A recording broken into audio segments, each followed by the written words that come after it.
ओम नमः सिद्धेभ्यः। ओम नमः सिद्धेभ्यः। ओम नमः सिद्धेभ्यः। ओम नमः सिद्धेभ्यः। ओम नमः सिद्धेभ्यः। ओम नमः सिद्धेभ्यः। मंगलम भगवान वीरो मंगलम भगवान वीरो मंगलम गोतिमंगली मंगलम गौतमोगणी मंगलम कुंद कुंद्यार्यो मंगलम कुंद कुंजारो जीनिधर्मोस्तु मंगलम जैन धर्मस्तु मंगलम सर्वे मंगल मांगल्यम सर्व मंगल मंगलम सर्वे कल्याणी कारकम कल्याणकारिकम प्रधानम सर्वधर्माणां प्रधानम सर्वधर्माणां जैनम जयतु शासिनम जैनम जयतु शासनम जैनम जयतु शासिनम जैनम जयतु शासनम जैनम जयतु शासिनम जैनम जयतु शासनम बुराई समय जिन धर्म की जय पूरे विश्व धर्म की जय श्री मानव धर्म की जय श्री महावीर भगवान की जय विदिचित की विद्वान तीर्थंकर भगवान की जय द्वादशांगी जिन वाणी माता की जय आचार्य गुरुवरिष्वाट परम तपस्वी आचार्य परम तिथि संत शिरोमणि पंचवर्ष के जल के त्यागी सुदर्शनी ज्ञान व्रत तपोव्रत वयुव्रत वात्सल मूर्ति आचार्य श्री स्वाठी नेमी सगर जी महाराज की जय। परम पूज्याचार्य गुरु एक सागर जी महाराज की जय। भद्रात्माओं, जिससे कि आप सभी को ज्ञात है, यहाँ 21 श्रावक के 21 गुणों का वर्णन चल रहा है। इससे पूर्व हमारे संगस्त राधा दीदी तीक्षित नेमीगिरी नेमीनगर की कोषाध्यक्ष बड़ी मृदु भाषा में एक भजन प्रस्तुत कर रही हैं। मेरा एक साथी है, बड़ा ही भोला भाला है, मैं देखूं इसको तो ये जग से निराला है। जब जब दिल ये उदास होता है, जब जब दिल ये उदास होता है, मेरा प्यारा गुरुवर मेरे साथ होता है। कि मेरा एक साथी है, बड़ा ही भोला भाला है, मैं देखूं इसको तो ये जग से निराला है। जब तक रहा अकेला बड़ा दुख पाया मैंने, जब तक रहा दुख में तो घबराया मैंने। जब जब रहा अकेला बड़ा दुख पाया मैं, जब जब दुख ने घेरा तो घबराया मैं। ये सारी दुनिया में एक सहारा है, मिले उन जैसा वो ये जग से निराला है। जब जब दिल ये उदास होता है, जब जब दिल ये उदास होता है, बंडा वाला गुरुवर मेरे साथ होता है। कि मेरा एक साथी है। बोलो आचार्य गुरु एक साथ है सागर जी महाराज की जय। बहुत बढ़िया। कोई ना कोई जीवन में एक साथी होना चाहिए, चाहे सांसारिक अवस्था हो चाहे परमार्थ अवस्था हो, लेकिन फिर भी मैं एक अकेला, जन्मा अकेला मरी अकेला, कोई साथ नहीं देता है। तो प्यारे बंधुओं, यहाँ श्रावक के 21 गुणों का वर्णन चल रहा है। मैं 21 गुणों का नाम क्रम से एक एक करके बोलता हूँ, आप ध्यान से सुनेंगे। नहीं, ध्यान से सुनिएगा, याद भी आपको होने चाहिए। पहला लज्जावंत, दूसरा दयावंत, तीसरा मंद कसाय, चौथा श्रद्धावान, पांचवा दूसरे के दोषों को रखना, छठवां परोपकार, सातवां सौम्य दृष्टि, आठवां गुणग्राहकता, नौवां सर्वप्रियता, 10वां सत्य पक्ष, 11वां मिष्टवादी, 12वां अग्रसोची, 13वां विशेष ज्ञानी, 14वां शास्त्र की मर्मज्ञता, 15वां कृतज्ञता, 16वां तत्वज्ञानी, 17वां धर्मात्मा, 18वां मध्य व्यवहारी, 19वां स्वाभाविकता, 20वां विनयवान, 21वां गुरु भक्ति। इस प्रकार से ये 21 आपको के गुणों का नाम मैंने आपको बताने का प्रयास किया, और इसमें भी एक एक गुण का वर्णन मैं आपको क्रमशः बताने का प्रयास करता चला आ रहा हूं। और आज आपके लिए वही गुण जो आपके लिए 18वां गुण है। कौन सा गुण है? 18वां गुण है, बस एंड होने पर आ रहा है। आज 18वां गुण है, वे कौन सा है? मध्य व्यवहारी। मध्य व्यवहारी का मतलब है ना अधिक न हीन, न किसी के लिए, न किसी के प्रति अति घनिष्ठ मित्रता, और न ही किसी के साथ प्रेम भेदभाव। प्रत्येक व्यक्ति के लिए चाहिए है दुर्जन क्रूर कुमार रथों पर क्षोभ नहीं मुझको आवे, साम्य भाव रखूं में उन पर ऐसी परिणति हो जावे। जगत संसार को देखकर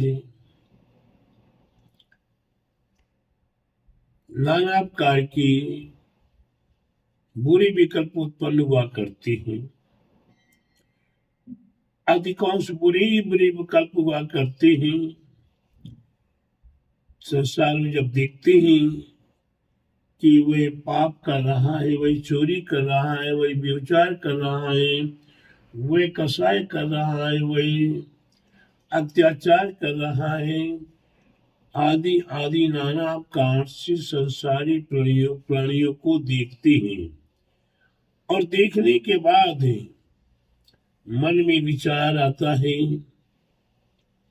कि ये महापाप कर रहे हैं, इनको पकड़ो, इनको मारो, इनको पीटो, इनको सताओ। प्यारे बंधुओं, ऐसा परिणाम करना भी हमारे लिए पाप का कारण है। हमें दूसरे जीवों को सताने की भावना नहीं करनी, हमें पाप से घृणा करनी है, पापी से नहीं। आपने किससे घृणा कर ली? पाप से घृणा नहीं की, पापी से घृणा कर ली, तो वह द्वेष भाव आपके अंदर आएगा, तो आप मध्य व्यवहारी नहीं होंगे। आप विचार कीजिए कि इसके पास जो पाप है, ये जो पाप कर रहा है, इन पापों को कैसे छुड़ाया जाए। प्रयास करना अपना काम है। सहाय भाव से उसे समझाइए, साम दाम दंड भेद की नीतियों से समझाइए, और नहीं समझता है तो मध्यस्थ भाव विपरीत वस्तु। हमें साधर्मियों के प्रति स्नेह प्रेम करना है, और विपरीत व्यक्ति वालों के विषय में सामान्य भाव। मध्यस्थ, हम मध्यस्थ हैं, तुम जानो तुम्हारा काम जाने, हम तुम्हारे ना पाप का समर्थन करेंगे और न तुम्हारे साथ अपना अहित करके हम आपका संभालने का या सुधारने का प्रयास करूंगा। संसारी व्यक्तियों को नाना प्रकार की आदतें लगी रहती हैं। संसारी व्यक्तियों के लिए नाना प्रकार की कुरीतियां लगी हुई हैं।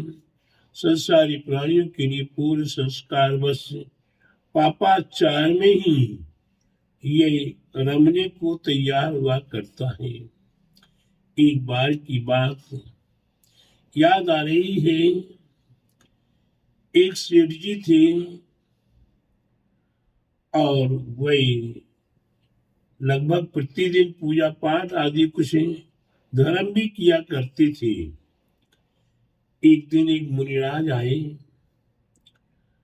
मुनिराज के दर्शन किए और दर्शन करने की उपरांत इच्छा होती है, गुरुदेव मैं कब मरूंगा, कब तक कितना जीवन मेरा है।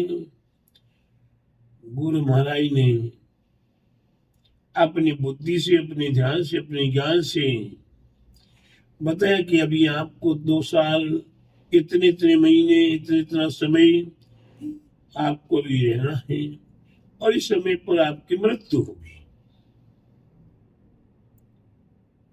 इसी बीच में उसका पुत्र भी आ गया। पुत्र ने सुना कि इस समय मृत्यु होगी। वही भक्त, वह पुत्र कहता, गुरुदेव इनकी मृत्यु आपने बता दी कब होगी, अब मृत्यु के उपरांत कहाँ जाएंगे ये भी आप बता दो।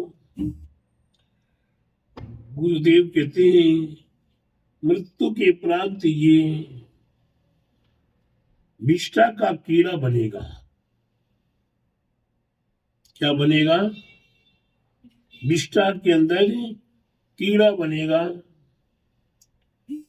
गुरुदेव इसका कोई उपाय, कीड़ा ना बने? गुरुदेव कहते इसने आयु कर्म इसी प्रकार से बंद कर दिया है, अब इसे तो कीड़ा बनना ही पड़ेगा। गुरुदेव मैं काम करूंगा, जैसे पिताजी का स्वर्गवास होगा हम विष्ठा के अंदर देखेंगे और एक कीड़ा बना मिल जाएगा मेरे को, तो मैं इसे मार दूंगा, निकाल के अलग कर दूंगा, मार दूंगा, तो ये इसकी गति सुधर जाएगी। गुरुदेव कहते जैसा आपको समय में आज देखना। अब निमित्त योग की बात है। वह समय निश्चित था, समय बीतता गया और अंतिम समय सेठ जी का आता है। पुत्र को याद था और पुत्र ने ध्यान से देखा, समझा और ठीक दिन ठीक समय पर पिताजी की मृत्यु हो गई। उस पुत्र को विश्वास ही नहीं, अकाट विश्वास हो गया कि गुरुदेव ने जो कहा था वह सत्य है, अब आगे जो कहा था वह भी सत्य ही है। मृत्यु भी सही समय पर हो गई। अब मरने के बाद घर के संडास में ही विष्ठा में कीड़ा बनेंगे। कीड़े की पहचान भी बता दी। अब वही पुत्र संडास के पास जाता है, विष्ठा में कीड़े को खोजता है। वह कीड़ा बार बार ऊपर नीचे हो रहा था। पहचान लिया कि यह वही कीड़ा जो मेरे पिताजी का जीव था। बड़ी दया आती है कि विष्ठा में एक दिन तो ये थे कि कहाँ शुद्ध सात्विक घर में रहते थे, आज विष्ठा के कीड़ा बने हैं, मैंने निकाल लो बाहर, पानी से धो दूं। प्यारे बंधुओं, वही कीड़ा बार बार विष्ठा में प्रवेश कर जाता है, निकलता नहीं बाहर। इस दृश्य को देखकर वह बार बार निकालने का प्रयास किया, नहीं निकला, तो वह वापस वहां से अपने हाथ धो के, नहा धो के पवित्र होकर गुरुदेव के पास जाता है। गुरुदेव आपने जो कहा था वो यथावत सत्य निकला, ठीक समय पे मेरे पिताजी का स्वर्गवास हो गया। पिताजी कीड़े में विष्ठा के अंदर कीड़े बन गए। मैंने देख लिया। मैं उन्हें बहुत प्रयास करता रहा निकालने का, लेकिन वह नहीं निकली। तो गुरुदेव कहते हैं, बेटा, जो जिस गति में पहुंच जाता है उसके वैसे ही मति हो जाती है और वैसे ही वही अच्छा लगने लगता है। आपको विष्ठा खराब लग रही है, लेकिन विष्ठा के कीड़े को वो विष्ठा ही सब कुछ अच्छा लग रहा है। तो गुरुदेव मैं क्या करूं? मध्यस्थ भाव, मध्यस्थ हो जाइए। आप उसे मारेंगे तो हिंसा का पाप लगेगा, और वही निकालो तो निकलेगा नहीं। वह उसी में ही आनंद मना रहा है। आप मध्यस्थ हो जाओ। ठीक उसी प्रकार से हर प्राणी को, संसार को देखते हुए कहां कहां क्या अच्छा बुरा हो रहा, आप सारी दुनिया को सुधार नहीं सकते। भगवान आदिश्वर प्रभु आदिनाथ समुद्र में विराजमान है। तीर्थंकर प्रभु समुद्र में विराजमान है, और मारीच के जीव के भाव विपरीत हुए, और वह भगवान का भी तिरस्कार, तीर्थंकर का भी तिरस्कार करें। तक मैं भी ज्ञानी हूं, मैं भी मत चला सकता, मैं भी धर्म चला सकता हूं। और समुद्र से निकलकर उसने 363 मत का निर्माण कर दिया। भगवान आदिशक्ति आदिनाथ तो एक ही धर्म, जिन धर्म को संचालित किए, लेकिन मारीच ने तो 363 मत चला दिए। लेकिन भगवान को ये मालूम था ये कितने भी बिगड़ जाए, लेकिन अंत में 24वां तीर्थंकर होगा। अंतिम पर्याय तीर्थंकर होने से पहले की पर्याय सिंह की पर्याय थी। वह हिरण के झुंड के पीछे दौड़ रहा था।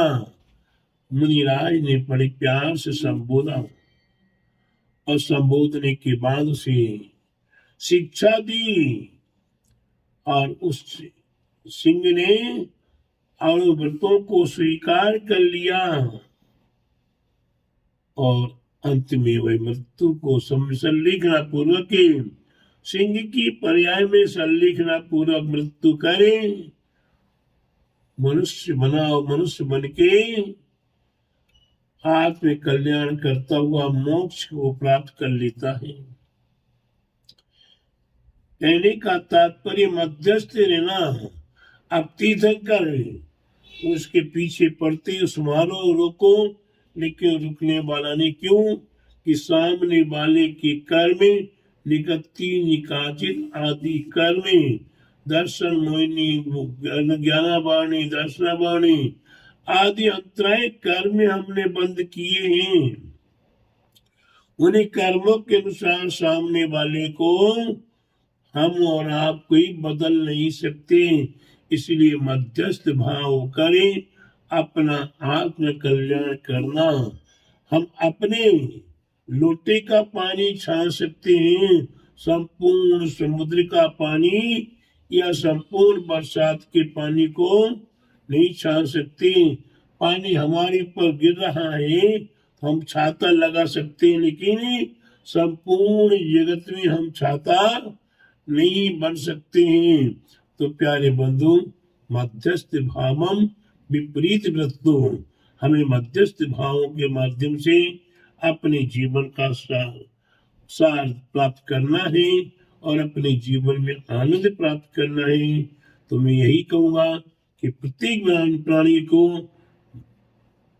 साम्य भाव, मध्यस्थ भाव, न कभी हीन और न अधिक, हमें करते हुए अपने जीवन को सार्थक करना है। अपना जीवन सुखी रहे, हम सीएम, हम दूसरे को सुखी करने के लिए जाएं। भिखारी से भीख मांगने जाएगा तो मिलेगा क्या? नहीं मिलेगा। हम अपने आप में एक भिखारी मानकर मध्यस्थ होकर बैठे तो हमें अपना जीवन सार्थक होगा। अपने जीवन को सार्थक करने के लिए प्रत्येक भव्य आत्माओं के लिए मध्यस्थ भाव बनाने का प्रयास करें। बोले महावीर भगवान की जय। बोले दादा सांग जीन वाणी माता की जय। बोले आचार्य गुरुवर 108 परम तपस्वी वचरी परम तेसी संत श्रमणी 5 वर्ष के जल के त्यागी सदस्य सेनानी ज्ञान व्रत तपो व्रत भय व्रत वात्सल्य मूर्ति आचार्य श्री 108 नेमी सागर जी महाराज की जय।